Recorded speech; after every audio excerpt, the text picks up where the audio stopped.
was the worst terror attack in London in over a decade. A terrorist plowing through crowds and going on a deadly stabbing spree. So how did British law enforcement respond to this? Here to discuss is former U.S. Army intelligence officer and former advisor to U.S. and NATO commanders in Afghanistan, Andrew Peake. Andrew, good to have you here this morning.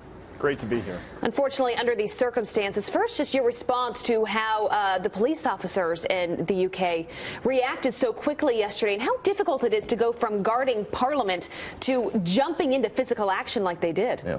It's incredibly difficult. You know, I thought the British police reacted extremely well. It is so hard to go from a civilian environment where they see hundreds of people, there's no threat at all, onto a combat footing instantly.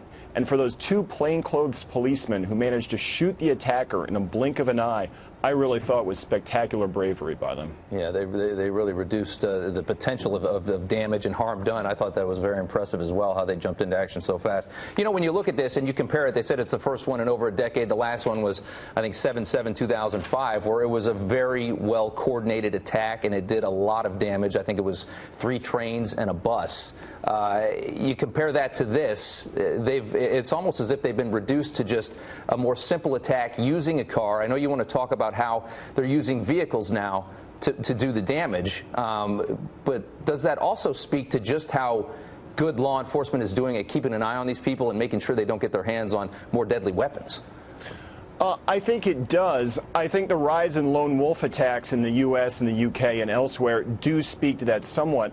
I think it also speaks to the fact that groups like ISIS and Al-Qaeda are calling for these attacks more than they're trying to set up big coordinated attacks that can be intercepted more easily by intelligence agencies. So there's a little bit of both more supply of these kind of lone wolf vehicle-borne attackers, but also we're doing a good job of tamping down what you might call the demand. Yeah, well, this is, as we mentioned, the 4th type of attack like this where you have a vehicle plowing through innocent people. Really the fourth time we've seen this within the past year.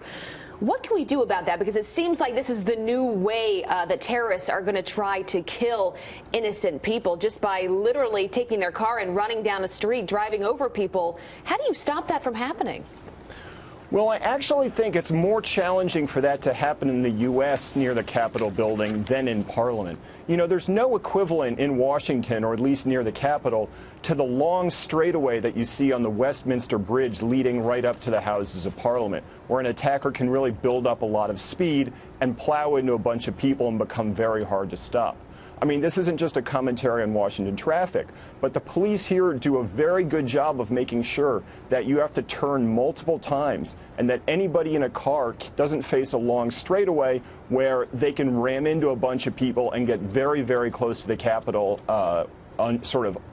unstopped. Also, you have a lot of officers in London who don't carry guns with them, right? So in the situation like we saw yesterday, if someone comes after you with a knife, you would want to have a gun if you're a police officer to be able to protect yourself. And in many cases, they don't have one. No, absolutely. And in fact, they're very proud that the majority of British cops don't carry guns. And it's a tradition that harks back to the 19th century when the first police force was instituted, and they wanted to differentiate it from the army, which of course walked around with rifles and was very unpopular. However, I think you really have to acknowledge that in the modern day, with the threat of modern Islamic terrorism, this just doesn't really make sense anymore. Your officers have to be armed. Yeah, I think everybody is glad to see that those 2 officers that opened fire on that suspect were armed, and I think that made all the difference in the world. Andrew, thank you so much. Absolutely. Thank you, Andrew. Thanks.